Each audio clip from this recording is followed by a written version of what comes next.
Hello, everyone. Thank you for joining us, and welcome to the Unreal with Glover U podcast, where every week Jeff Glover will dive deep into questions that you are asking.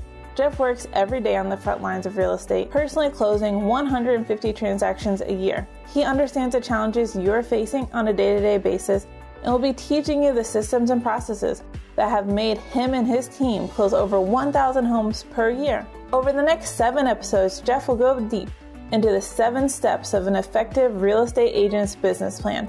On this episode, Jeff will go over step 1, projections year to date. There are common mistakes that agents make early on, and Jeff will help you overcome them to succeed in 2019. You can download a blank copy of the plan at www.gloveru.com/2019plan. Now, let's hear from Jeff Glover on how to get started on your business plan for 2019. What I'm going to share with you is exactly the plan that we've shared with our associates, for 10 plus years. It's the same plan that I followed when I got back into the business after managing, training, and recruiting. I went from 37 transactions to 102 using a plan that was very similar to this. Of course, we've made improvements and such over the years, of course, to make it better, but ultimately this is exactly what we're using with all of our associates and all of our coaching clients in the Glover U organization. So grab a pen and paper. I'd take out a clear notepad, a clean notepad, so you can take notes, and also you can download this plan online, gloveru.com. We've got a blank one on there for you. So if you get it in front of you, go ahead and let's start with step 1 of the plan, which is what we call year-to-date projections. Now, the reason why we call it year-to-date projections is because in theory, you should be working this plan essentially starting October, November. Why is that? Well, because everything we do in this business is done in terms of cycles, normally 30 to 60 day, sometimes up to 90-day cycles. So my activities today will yield my results in 60 to 90 days. So the mistake a lot of agents make is they put a nice fancy plan together and then they start working at January 1st, 2nd, 3rd, somewhere in that time frame. Well, the challenge with that is by then you're already a month or 2 behind, because your activities on January 4th, for instance, won't show up in your business until February or March the 4th. So when an agent tells me they want to close 3 transactions a month in 2019 in the next year, well, you actually have to have the activities of a 3 transaction a month agent back in October, November, December for them to show up in the January timeframe. So we always want you to do your projections based on where you are at year to date.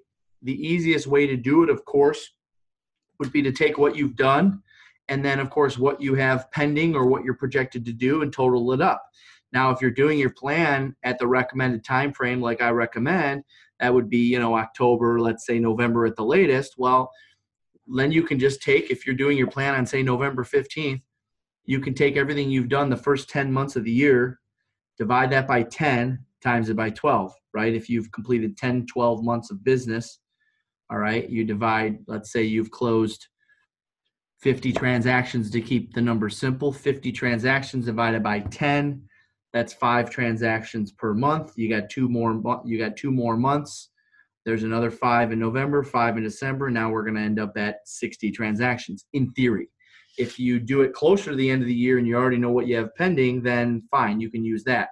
But if you're doing it in September, October, you're going to have to do projections based on year to date. So you take what you've done, all right? So if you're doing it through September, you would take the total. Let's say it's October the 15th. You would take the total, divide it by 9 months, all right, and times it by 12 to get your projections. So let's walk through the plan. Of course, we want to know total income paid. We want to know what you're projected to close in terms of income paid to you. That would be essentially what you're going to receive in your pocket prior to expenses. So this essentially would be your 1099, all right? Next, below that, we got total closed deals, how many deals you're going to close in the current year. Again, I just gave you a simple formula for that. Listing appointments gone on, listings taken. I want to know what your ratio is there, right? You went on 10, you took 8, you're at 80%. You went on 20, you took 10, you're at 50%. I want to start to understand your ratios here. Buyer consultations, of course, how many after listings taken, you have listings sold. All right, I need to know approximately what percentage of your listings are actually selling. Well, Jeff, I took 20 listings, I had 15 sell. Okay, that's 75% of your listings sell. I want to know what percentage of your listings taken are actually selling. Buyer consultations. And I also call that a first showing, because I know sometimes it can be difficult to get a buyer to agree to come to the office. So I consider a first showing, because on the first showing, you can do a buyer consultation. So a buyer consultation, first showing, I want to know how many of those took place. And then, of course, I want to know how many buyer sales you had. Why is that? Well, then I can determine the ratio. In order to have 5 buyer sales next year, based on last year, your 50% new buyers met to buyer sales. If you want to have 5 next year, you got to have 10, right? You got to figure out the buyer consultations to buyer sales ratio. Next, I want to know what your average sales price is. And of course, this is a projection, right? So it would be current. What is your current average sales price? Pretty simple formula. If you're not tracking it, just take what your total volume is. Hopefully you're tracking that. Divided by how many units you've done, and then that's where you get your average sales price. So my total volume is 2 million so far this year. I've done 10 deals. 2 million divided by 10, 200,000 average sales price. Your average commission check, that would be the check after splits with your brokerage team, what have you. Average hours worked per week. I want to know approximately how many hours you're putting in per week. I'm not looking for, office hours. I'm looking for actual hours worked, right? So you may say, well, I go in from this day to this day and this time to this time. Well, you have breaks, you have lunches. I want to know approximately how many hours you're putting into the business. Subtract the breaks and the lunches. Present pendings, how many deals do you have pending at this moment? Present listings, how many active listings do you have at this moment? And then, of course, present buyer pipeline. Present buyer pipeline would, in my opinion, is very similar to present sellers. This is buyers that you're actively showing homes to. All right, so I might say, well, I got 4 deals pending right now. I got 4 active listings, and I'm working with 6 buyers. Well, what is the definition of working with 6 buyers? What I mean by present buyer pipeline is, okay, you're working with 6 buyers. How many of those buyers have you shown homes to in the last couple of weeks? Well, really 4 of them are serious. The other 2 are not so serious. Okay, great. So then you have 4 buyers in the pipeline. Next, we have total days worked, what we've worked so far, plus what we're projected to work, of course. Total hours prospected. You can go back if you put it in your schedule. If you use a dialer, that's pretty simple. It does the calculations for you.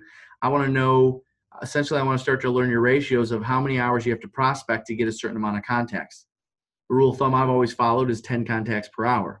So I want to know per hour, okay, are you talking to 8 people, 5 people, 15 people? I want to know approximately how many contacts that you're making per hour. And that'll help because the next one is total contacts. And then below that, real important, no matter where we're at in our business, I want to know how many people you've added to the database that you've met and how many people you're going to add to the database that you've not met. All right. And the reason why I separate those two is because you meet a lot of people at Starbucks, you go on appointments, you have good conversations, but they're just not ready to do anything right now, but you left a good impression. All right. Those people are considered probably good candidates for your database because you can follow up at a later date and either get business from them directly or referral business from them. So I want to know how many people you're adding to the database that you've met. And I also want to know how many people you're adding to the database that you have not met. So these would be great conversations that you've had, prospecting calls you've made, lead follow-up that you've done, people that you're not willing to set an appointment with you because they're not that motivated, but they like what you have to say. You had a great conversation. Maybe you sent them a letter in the mail or you sent them some comparables and they're responding to your emails, but you haven't met them. Makes sense to put them into a database, put them on a drip campaign. I want to know how many people you added to your database this year. Now let's do the math. If you're talking to, say, 20 people a day and you're going on a couple appointments a week, well, in theory, of those 20 conversations, you're at least going to have 1 good conversation per day. All right.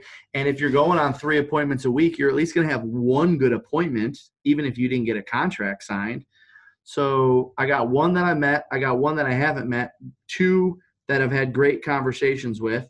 Well, of course, 1 would be the daily. So that times 5 days or 6 days. So I got 5 people per week that I haven't met that I can add. And I got 1 person per week. That's 6 people per week times 50 weeks, let's say. You're going to take a few weeks off, I'm sure. That's 300 people that you could add to the database on 20 contacts a day, going on a couple appointments a week, 2-3 appointments a week. That's a lot of people that can give you future business directly or referral business indirectly. All right. So I want to know how many people you're adding to the database, and I want you to take that seriously when you're filling out your projections this year, and of course, your goals for next year. All right. So that is everything you need to know about projections year to date. That is part one of the master plan of the Glover U business plan. Get that part done. Be detailed with it. Be well thought out before you go on to part two. Thank you for taking your time to join Jeff today on the Unreal with Glover U podcast. If you enjoyed this episode, please subscribe. Search for Unreal with Glover U on iTunes or Podbean and subscribe today. Until next time, remember, if it was fun and exciting, everyone could do it. Those that embrace the boredom of the job of prospecting and lead follow-up in real estate make the most money.